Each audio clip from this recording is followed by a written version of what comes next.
This is Jimmy Lazinski with Bleeding Cool. Eric and Karl, how are you, lads? Hey man, how are you?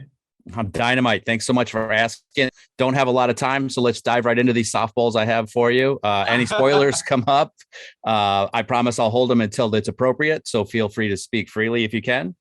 Karl, as Butcher says on the show, with great power comes the absolute certainty that you'll become a right cunt.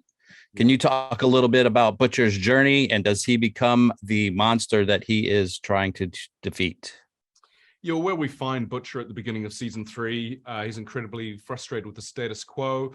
Everybody else is happy but Butcher and Homelander, and so the two of them conspire to shake things up. And the choice for Butcher is that age-old moral dilemma. Do you turn yourself into the monster in order to defeat the monster? And after a brief period of weighing it up, Butcher decides, yes, you do. And that has just a significant ramification for everybody in the cast and everybody in the world of the boys.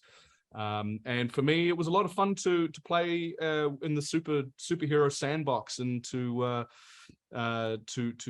play with that skill set, and also to delve into some of the more complex emotional questions that were asked as a result. Mm-hmm.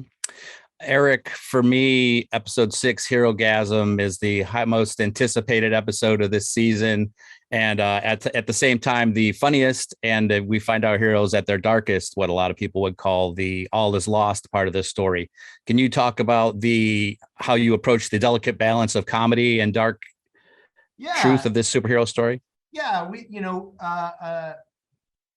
obviously, HEROGASM is outrageous and sort of infamous from the comics, and we were hungry to put it in because it's such a well-known part of the comic.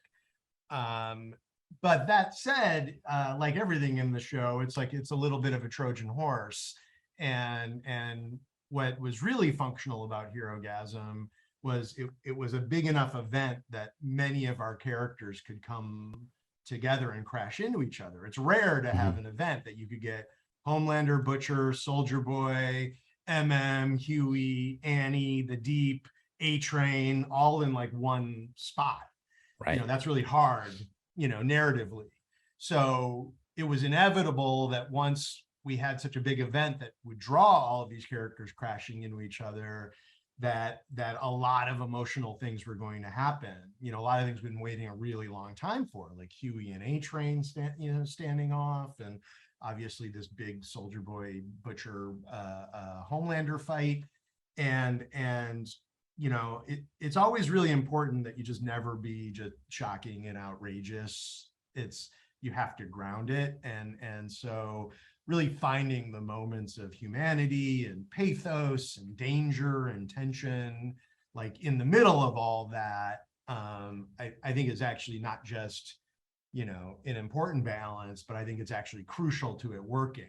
Because I think without it, like you're making a fucking Skinamax movie, right? Like, right. You really need that stuff so you can ground it and it can elevate. And the return of Love Sausage, right? Love Sausage. That looks like it's my time, guys. Thanks so much for taking the time to chat with me today. Enjoy the rest of your day, and we'll see you on the other side. All right. Thanks, man. Thank you.